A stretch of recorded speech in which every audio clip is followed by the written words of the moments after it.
knew where you'd been, and now I had to touch. So if I just stabilize here, what I'm seeing people do is kind of rotate the foot this way, okay? And that's not the motion. So if I let go here, what I would really be doing is internal and external rotation of the hip, and that's what I'm seeing people do. What you want to do instead is grab that calcaneus and try to, as Ben Sweeney so eloquently said, just snap it off, right? So I'm bending it this way. You didn't say that? I don't think so. Somebody did. Oh, Tessa. Because you and Ben are so similar. Okay, so I'm taking it and I'm rotating. So if I let go, you don't see any rotation of the upper leg. Okay.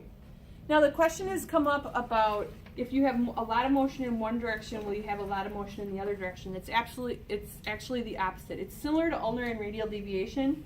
We have those 50 degrees, and where that sits relative to 0 will change, but everyone will have about that 50 degrees. Okay? So if you only have 10 degrees of eversion or you have no eversion, their chances are you're going to have a lot more inversion. Okay? It's also going to be somewhat tied to arches. So if you have someone who has flat feet, they're going to tend to have more eversion than someone who has really high arches. Okay? So those might go together a bit as well. But I just wanted to demonstrate that again because what I was seeing was a little bit more of this kind of motion than this kind of motion. Okay? All right. Did any other questions come up? That seemed like the one that people were liking the least. Can I have you flip over for me? And we're going to grab that pillow and put it on your knee and pretend that has your knee bent enough. We'll go this way. There you go. For the plantar and dorsiflexion, some of you, when you had the knee bent, when you went to use your large goniometer, your large goni was hitting the table. There are two things you can do. You can either move that wedge to the edge of the table, so now the foot is off the table, or you can put a towel roll here to give yourself some room for that goni. But if you try to fight that the protractor on that goniometer with the table, you aren't going to win. So just don't fight it. Either use a smaller goni or reposition the person on the table. Okay? The last thing is some of the things I'm seeing about subtalar neutral. Remember, we're here, and now, let's see, I'm left-handed. I have to remind myself what hand I am. So I'm here, I can find subtalar neutral. Okay, then I can bring her up. Go ahead and relax. You let me do it. Okay. Then I would need someone else to come and hold that while I took that measurement. Okay. But in this position, I'm able to monitor that all the way as I take her into dorsiflexion. Okay. Is there not a subtalar plantar flexion? No, we care much more about subtalar dorsiflexion. Okay. Okay. One of the other things that you'll eventually learn how to do is do all of this in closed chain. Because to do things with the lower extremity when you don't have the foot on the ground isn't very functional, right? Everything we do, this is how we connect with the earth. And so to take measurements of what the ankle is doing in this open chain simply means that we're fixing the proximal segment and leaving this segment free, versus in standing, our distal segment is fixed and we're all moving over that segment, which would be closed chain. This is how we function.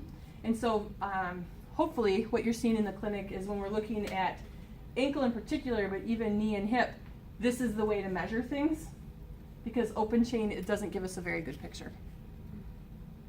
Okay? All right. So the next stuff, I'll give you time to practice in class and ask questions, but for all of the joints, it's going to be exactly like the fingers. Okay? So you're going to have the stationary arm on the proximal segment, the moving arm on the distal segment, and you're going to have the axis right on the joint. You're going to measure MTP flexion, you're going to measure IP flexion, you're going to measure MTP extension, you're going to measure IP extension. You're going to do the same for all the toes.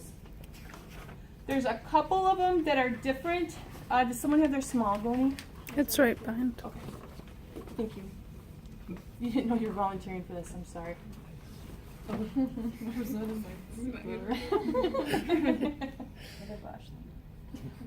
That's right. You did declare that as you walked in. Yes.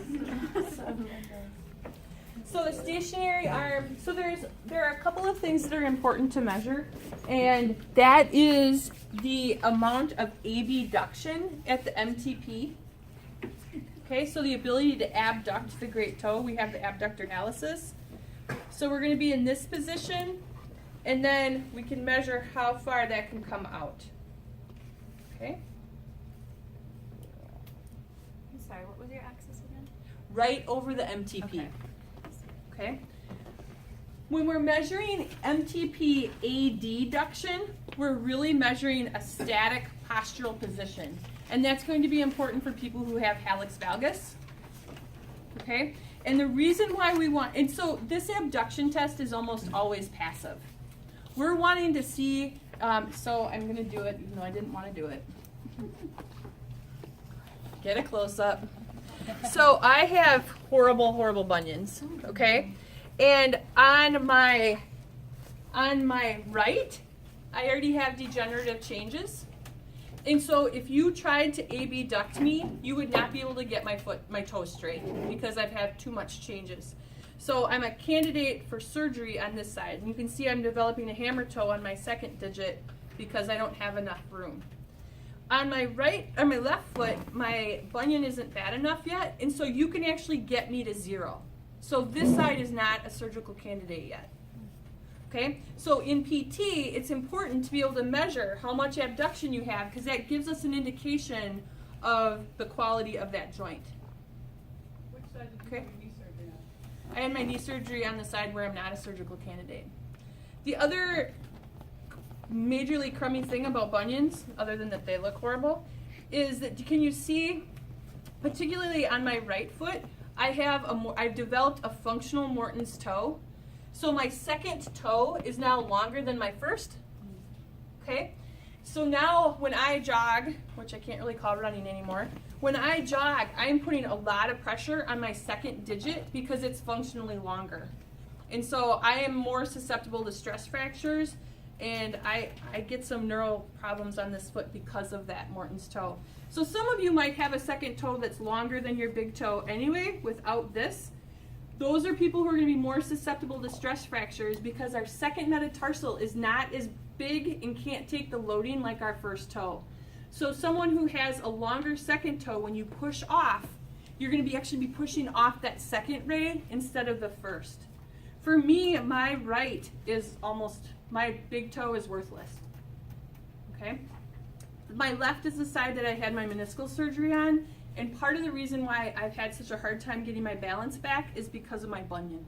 Because my big toe isn't able to really help me maintain that balance on that side.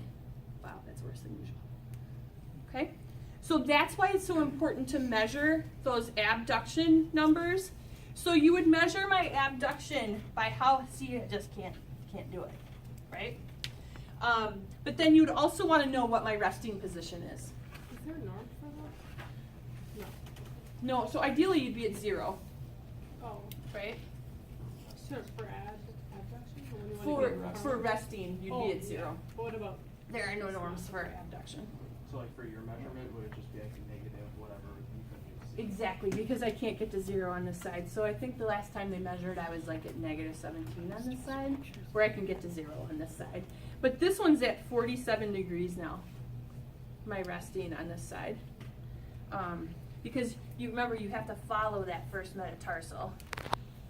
So I don't know like how far further it has to go before I do something about it, but.